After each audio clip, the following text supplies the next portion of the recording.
తమ న్యాయమైన కోరికలు తీర్చాలంటూ సిహెచ్ఓలు చిత్తూరులో నిరసన చేపట్టారు. పట్టణంలోని గాంధీ విగ్రహ కూడలిలో 400 మంది సిహెచ్ఓలు నిరసన తెలిపారు. గత 6 సంవత్సరాలుగా విధులు నిర్వర్తిస్తున్న తమను పర్మనెంట్ ఉద్యోగులుగా గుర్తిస్తామని, గతంలో ప్రభుత్వం ఇచ్చిన హామీని నెరవేర్చాలంటూ, సకాలంలో జీతాలు చెల్లించాలని, వివిధ సేవల్లో వినియోగించుకుంటున్న సిహెచ్ఓలకు నిర్దిష్టమైన ఉద్యోగ భద్రత కల్పించాలని కోరుతూ నిరసన వ్యక్తం చేశారు. గత నెల రోజులుగా నిరసనలు చేపట్టినా ప్రభుత్వం తమను పట్టించుకోవడం లేదని వారు ఆవేదన వ్యక్తం చేశారు. ఇప్పటికైనా ప్రభుత్వం తమ సేవలను గుర్తించి తమ న్యాయమైన కోరికలు తీర్చేంత వరకు ఈ ఉద్యమాన్ని ఇలాగే కొనసాగిస్తామని స్పష్టం చేశారు.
న్యాయమైన డిమాండ్లని త్వరగా ప్రభుత్వం పరిష్కరించాలని, 6 సంవత్సరాలు పూర్తయిన సిహెచ్ఓలను వెంటనే రెగ్యులేట్ చేయాలని, అదేవిధంగా ఏపీఎంఎఫ్ఆర్ఎల్ని రద్దు చేయాలని, పెండింగ్ ఇన్సెంటివ్స్ని విడుదల చేయాలని ప్రభుత్వానికి నిర్ణయించుకున్నాము.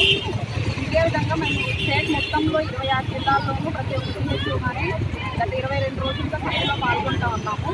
ఇప్పటి వరకు మాకు ప్రభుత్వం నుంచి ఎటువంటి స్పందన లేదు. కావున దయించి మా మీద వెంటనే స్పందించి మా న్యాయమైన డిమాండ్లని నెరవేర్చాలని కోరుతున్నాను.